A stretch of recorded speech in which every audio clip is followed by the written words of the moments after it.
All right, welcome back. RealCopStoriesVideos.com, 100 or 356 or 7 so stories. In addition to that, on the same website, about 190 questions and answers. So ask me a question, email me at rsbcopstories@gmail.com. Normally I would answer you, but this question I got was a long one, so I have to do it on tape here. They asked me, how do you train a recruit out of the academy? And it's a lot of moving parts here, tons of moving parts. Because remember, I'm teaching the recruit and watching him. My sergeant is watching me and the recruit to make sure the recruit's learning the right way, and I'm teaching them the right way, because everybody gets looked at here, you know. And so, so we're on the first. This is the first night. You can imagine all the things this kid, and again, I can say this because I went through this also. Same thing. All guys do when you work as a policeman. Most guys do. And I'm not saying that you get smaller departments, 200 cops, 300 cop department, you get a cop with 10,000. It's all police work. It's just the fact that the 10,000 police department, the big ones, do it more often. I mean, where we write, one or two, where a small town officer will write 3 tickets a night maybe, we write 8, 9, 10, They'll make one arrest every other day. We make arrests every day. And I'm not saying anybody's better. I'm just saying just more accelerated when you have hotter stations like Hollywood and South Los Angeles and East LA, where these divisions are jumping. I mean, there's crime and criminals and gang members and all kinds of stuff. So this poor recruit is one day he's exposed to, a family dispute, a ticket, an arrest, a felony arrest. He had to write the report, which I guided him, and that's his first day, So at the end of the day, he's filling out, we have his log that you have to fill out of all the activities you did throughout the day. Now later on, as he gets better at it, he can actually have that log out, and when we leave a call, he can jot down on the log real quick some crib notes and then do it later. But right now, I don't want him looking down because he has to know what street he's on. He hasn't done that. Okay, so fine. So at the end of the night, he's filling out this log. He got it done. I'm in there in the report room, and we got a little bit of time left over. So at that time, I didn't have my stomach acid like I did now. Go get a couple of cups of coffee, and we sit over there by ourselves and ask him, well, how do you think? How's it going? What do you think? Because I want to know what his mind is like. Because remember now, it's been 7 years, 8 years since I was a recruit. So you want to see what he's coming from. Because again, this job may not be for everyone. And it isn't for everyone. And even you go to the academy and you come out and you see what it's really like, you may not want to do it for who knows what reason. Dangerous? Doesn't appeal to me? My dad wants to work for him in his business. I mean, all this stuff that's working on, me, I was different. I came out in the Marine Corps, I was dedicated. I was going to be a police officer for 30 years. I had no other thing I wanted to do. I wanted to do it. I loved it, and so I did it. But some of these guys have a lot more options. I didn't have a lot of options. I came from a poor family, and this is the option I have. Civil service, yes. But anyway, so I sat down with him. How's it going? What do you think? He just got his head down. He goes, "Oh man, I don't know if I can do this." I said, "Well, what do you mean you think you can do it?" He goes, "Well, I don't know what I'm doing." I said, "Okay, well, you're honest. I appreciate that. But what do you think is lacking?" Because I'm also checking to see maybe I missed something here, He goes, no, it's just, we can do this tomorrow? I said, oh yeah, probably every day. He goes, you can do it? He goes, oh, I think so. Okay, well, just do it. I said, look, you got, in those days it was 6 months. Now it's a year, probation. But that was 6 months. I said, you got 5 months and 39 days to go. I said, you'll be fine. I'm watching you today. You're listening. You're watching. You're learning. He goes, oh, those streets. I said, that's okay. And just tomorrow, remember, every turn you make, just record it. Every turn. That's what's important. Okay. And then there's a lot more things we got to look at here. Okay. Okay, fine. Sorry. You're okay. I'm okay. All right, fine. So we'll see you tomorrow. Okay. All right. So we go upstairs, and he's changing. I'm changing, and he's out the door. And he's gone. The sergeant comes over. We have a sergeant's room where they dress. He comes over. He goes, calls my name out. Yeah. And we're standing there in the hallway. He goes, what do you think? I said, he listens really well. And then I explained what I explained to you, what he did on the other videos. That he did this and this, and he got the street. He didn't know where we're at. He didn't search right, and he's looking at the sergeant. Okay, well that's normal. I go, yeah, I know it is normal. I did the same thing when I was a recruit. He goes, okay. He goes, you let me know if you feel if he's not doing well. I said, oh no, I'll let you know, because I have to rate him. I have to rate him weekly. Okay, and he's there for 2 months with me, so that's eight evaluations from me. Then he goes to another trained officer, and they give him the same thing, and he goes to another one. Usually you get 3 or 4 depending on the deployment. And I wasn't the only train officer. Remember, in that assignment, there's 3 officers. There's 2 training officers and the recruit. Okay, and the recruit always works with his train officer while the other guy may be off. Always. And if the 2 train officers happen to be off at the same time, which normally doesn't happen, then that recruit will go to another train officer for that night. But we don't like to switch over because, you know, you need to have a little consistency with the recruit. He needs to know who he can rely on and needs to know it's the same partner. And putting him with a young or a different training officer kind of screws up his rhythm, and they know that, so they don't want to do that. So I can't remember the time where I was off, both of us were off, and the recruit did not have a train officer. I can't remember when it was done. It happens, but not when I with my recruits. So next day, came in. Okay, now roll call, and that look on his face, a little calmer. Not like, you know, anybody home. You know, he's sitting back in the chair. He's looking around. I come in. He wave at him. He waves at me. There's a smile on his face now, because the first time he was just staring at everything. Now there's a smile on his face. Hey, how's it going? You know, now there's no hesitation. The roll call's over. He's already running downstairs to get the equipment. I'm walking behind him. It's fast. It's fast. Next couple days, this is what he's doing. You know, get to the car. He's got the shotgun. He's looking around. He's loading it. I mean, this is something you just remember now. In the academy, they taught them and they practice this. But when they come in the real world, they kind of get freaky because it's real, and it just takes a little bit of a nudge to get them doing what they do in the academy. They taught them the basics, and now they're doing the basics. Everything up to going out and actually contacting the citizen. I mean, all the, you know, the shotgun, the cars, everything else, go over and pull a black and white in there, get a full tank of gas. You should always start with a full tank of gas. Stuff like that. Clean the windshield. So, we get in the car. Are you ready? I'm ready. Okay, here we go. Okay.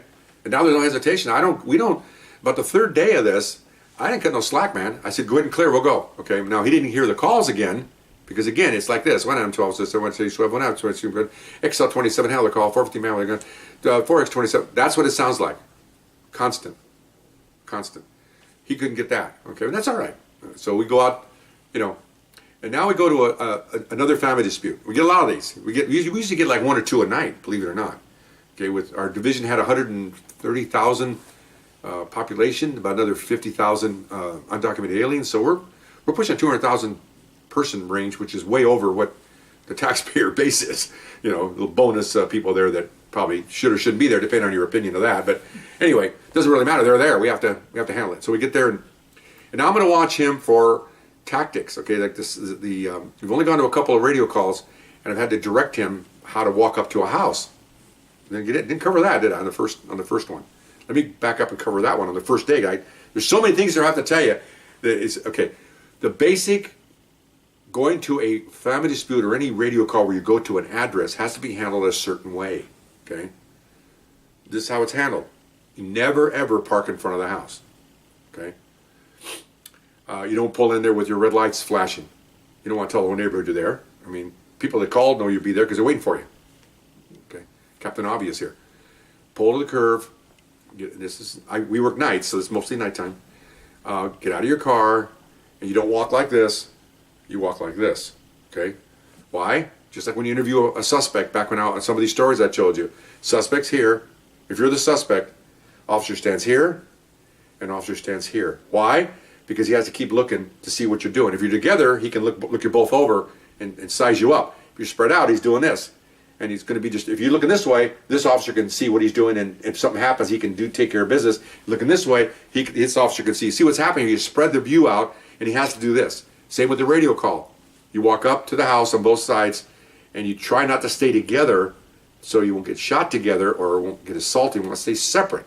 So if the suspect goes after one officer, the other officer's on top of him, and it's over in a matter of seconds. So to teach him that, okay? And he's, again, when I said they don't learn anything in the academy, it's not necessarily true. They learn certain things and certain situations to get the basics down.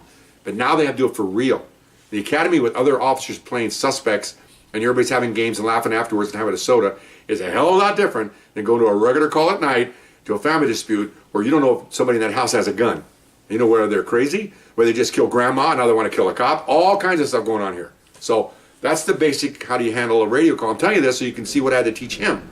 Get out, okay, you stay over there, okay, we're going to go up separately, go walk in the yard, the driveway, some of them had driveways with chain link fences.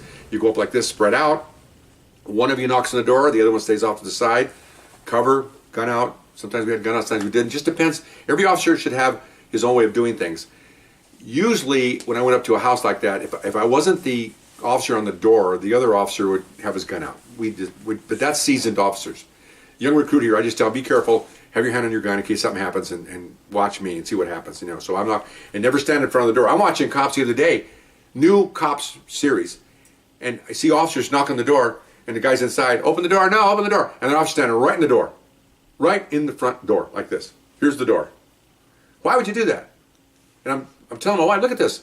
If that guy's in there with a shotgun and fires through that door, that cop's going to go flying across the street. You stand on the side. You knock like this. And when he blows that door open, then nobody's there to take the shot. Just basic stuff. But I had a lot of salty guys there, narcotic guys, and I think this guy didn't have a vest on because he was working narcotics. And it's not good. So you always go up there, you knock on the sign. I'm watching him. I go like this. Okay, watch me. And I go and knock on the door. Who is it? Police. I go, okay. And you open the door, and I see the door open. I just reach down, put my hand on my gun to see what's going on. Open the door. Did you come out here, please? He comes out on the stoop. We're talking. How's it going? He doesn't even know where my partner is. He's talking to me like I'm talking to you, and my partner's over here, meanwhile, standing right over here. Didn't even know he's there. And I tell him before we do this, cover me. He pulls anything, shoot him. You have to tell him this because they'll stand there, that's not the time to go, okay? It's not an moment. It may be an S moment, but, I'm not trying to get violent here, but you gotta, this is violent business. So that's just a natural order of things, how to handle a family dispute. And you go in there and usually it's a family dispute is kids are incorrigible or mama's having a fight with the husband. They shouldn't be calling the cops, but they do. Again, because psychologists and stuff aren't out at night, okay? So now you find out it's just a fight, and then by that time, either find out the husband's drunk, and there's all kinds of variables here. And, you calm everybody down. Now they're all calm because they were screaming 5 minutes ago, and now the cops are there. Everybody's afraid they're going to go to jail, and you take their IDs, and you have your recruit go to the car and run them for warrants. That usually was the way you could clear some things. You find out that the guy's got a warrant, and get him out of there for the night, okay? Over the years, they've amended that. They don't want you running people on a family dispute. It's kind of cold-blooded. They said, don't do it. Then you wind up leaving, and then there's a violent act. Then they find out the guy had a warrant, but then the department said, well, don't be going in there and arresting people because they have a warrant on a family dispute. Now you can do that because if you leave and he should have been in jail, makes sense? You should have taken him away on a warrant. Then he shot the old lady, and now the city's liable because you didn't take action. See, it's just a matter of what chief's in office, what legal system is. Don't do it, don't do it. So we just have to, we're lawmen. I'm getting on a tangle here. We're lawmen. An example of lawman is, we may or may not like marijuana, but the law has changed. The people want marijuana legalized, so we follow the law.